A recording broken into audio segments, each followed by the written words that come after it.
Cellphone ba yan? How many hours can...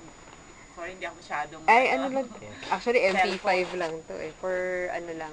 For audio lang, hindi siya cellphone. Oo. And videos, o pang ano lang, pang entertain Nabibili nga na lang. ngayon, di ba, yung flip vid. It can take 1 hour of video. It's like a small camera. Talaga? Oo, it's called flip video and then it's called flip vid for short. You can record, it's like a, sorry, I'm having breakfast. So, it's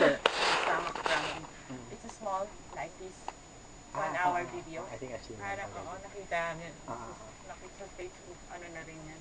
Malinaw siya, malinaw malinaw ang naman. video niya. Oo. Oo, mga ganun na siya. Okay, so we go back. So we produce ito, Gising Pilipinas, that's 1 hour. Half of it is on Channel 2, Yes, yes, 4:30 to 5.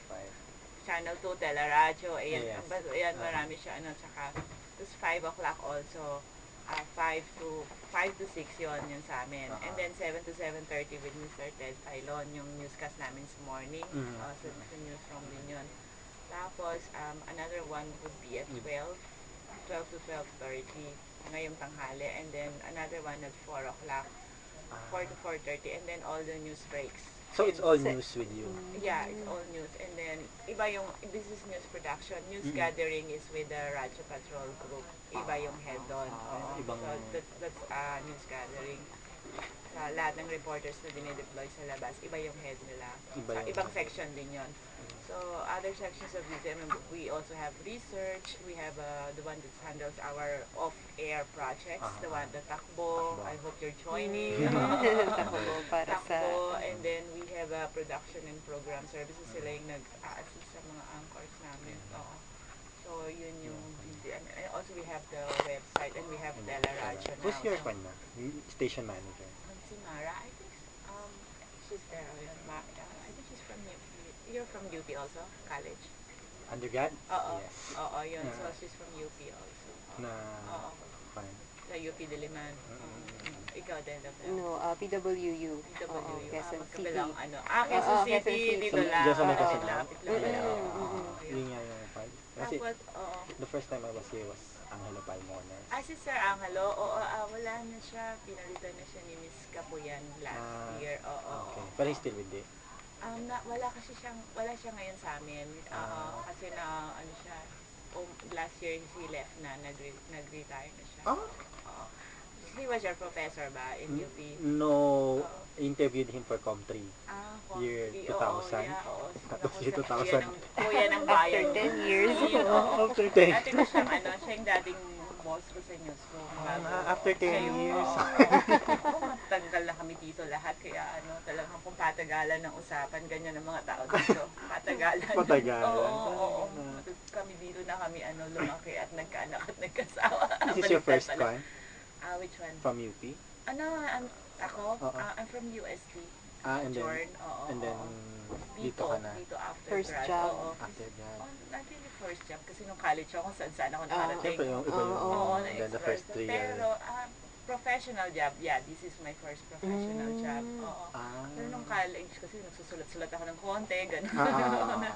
Natanggap-tanggap naman. So after ng college year na ako. That's basically, that's how we run. We have a 24/7 operations except on Sundays that we sign off at 10 and hanggang 4 o'clock ng umaga. You sign off at 10? Pag Sunday lang, Sunday going to Monday. Kasi yung transmitter, namin, inaano siya. Siyempre, meron ding maintenance naman. Mga machine. Yeah, going back to that in transmission and part. Pwede bang makapag-share ko with us yung brief, just a historical background?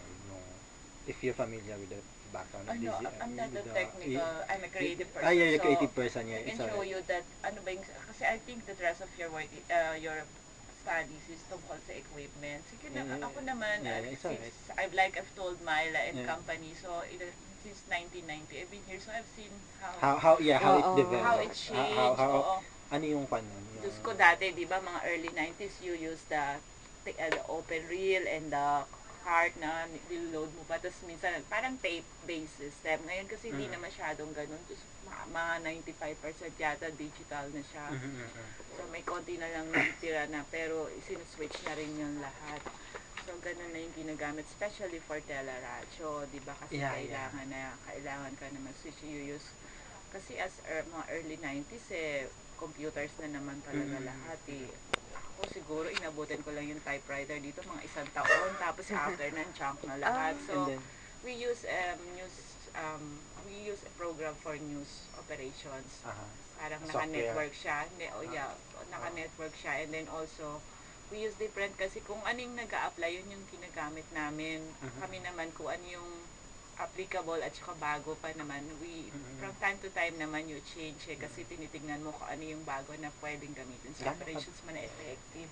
Depende kasi sometimes naman yung ibang program it would take years naman. bago Pwede ma-phase pa out. siya. So, Oo, nagagamit niya pa siya. minsan kasi yung iba naman 5 years and then you evaluate after ganun kung And then ano yung phase out. pwede. Oo. Katulad naman ng Windows, ina-update lang naman nila yung yes. nila. Minsan pa nga Itsura lang katulad binago. ng Vista, my God, I want to go back to HP. Yeah. The only redeeming factor of Vista is you can auto-search Yes, your you can files. search. Diba? Parang internet. Oo, ganun lang siya. Parang tipong nakalimutan mo nasan yung memo na ganito or yung file na ganito. Just auto-search, diba? Yun ang gusto sa kanya. So, ganun kami. Nag-change naman kami as the nag-aning system. So, katulad ngayon, You have teleradyo na. we have Teleradyo. When did that start? 2000, teka, my God.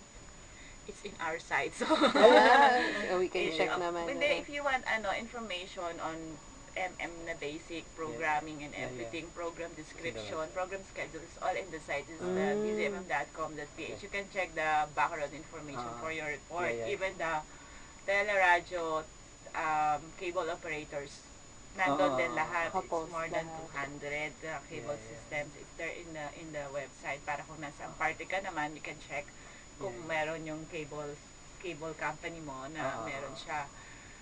And then you have yung audio streaming sa Yeah, internet. sa internet, doon sa site namin, we have the audio streaming. That's for free. The Teleradyo, you have to source it out from the ABS-CBN Now website. Kasi yun, subscription ang Teleradyo. Subscription siya. But the audio is free. Kaya nakabundle siya with the some cables. Hindi ko alam kung ano yung With Sky Cable, I think.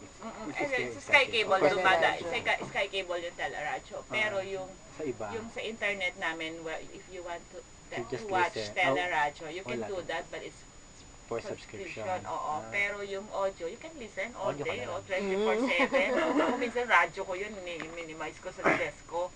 Tapos nakikinig ako kasi tine-check ko rin kung maayos yung signal namin or something kasi yung streaming. Oo. Kasi pag part din po yun ng responsibility to check tine-check ko siya from time to time kasi kami naman yung hindi ako mismo yung nag-put up. Kumbaga yung project na yun, I was handling it. So, I know how it goes. So, from time to time, I check kung kasi pag di naman yun hindi naman madalas masira. Pero sometimes, makaka-receive ko ng queries from OFWs or Filipinos living abroad na why can I listen? Kasi pala, minsan yung computer nila, depende. O, hindi naman. Pero it doesn't really sa connection din. Di ba sa connection, it happens din kasi. Oo, kasi nagbabuffer siya pag mabagal yung computer mo. Pero basically, it's malinaw As in, para kang narinig mo na. Oo. Yun. Although with other, FM yung pinapahinga ko. FM. Oo, it's malinaw talaga. It's streaming. Ayun, ganyan na ang direction ng mundo ngayon. Di ba? May ganun. Tapos, sige, tuloy-tuloy ko na yung point. When it comes to that direction, kasi nagkaroon kami ng isang discussion sa class on the issues ng radio. Tapos isa sa mga pinag-usapan, like kasi sa newspaper, we're looking at it na mag-face out siya. Yung radio? Yung radio is do the people here see eventual appearance of radio or it's the other way around? Radio will stay? I think radio will stay because it's immediate. Sino ba, lalo na sa bansa natin, my God, saan ka na nakikinig? O pag may nag-undoy-undoy, saan ka unang tumakbo, diba sa radyo? Kasi buksan mo lang, nandiyo siya na. It's just that, radio is evolving kasi kita nyo naman, we have teleradyo na, but still is radio. Ang base niya talaga is radio. You just have to adapt. Kumbaga ngayon sa, if you're familiar with your tuyang pa Star Trek, you have to adapt to that. Oo, kasi yun naman yung reality, diba? So there are other, yung technology ngayon made it possible for radio to be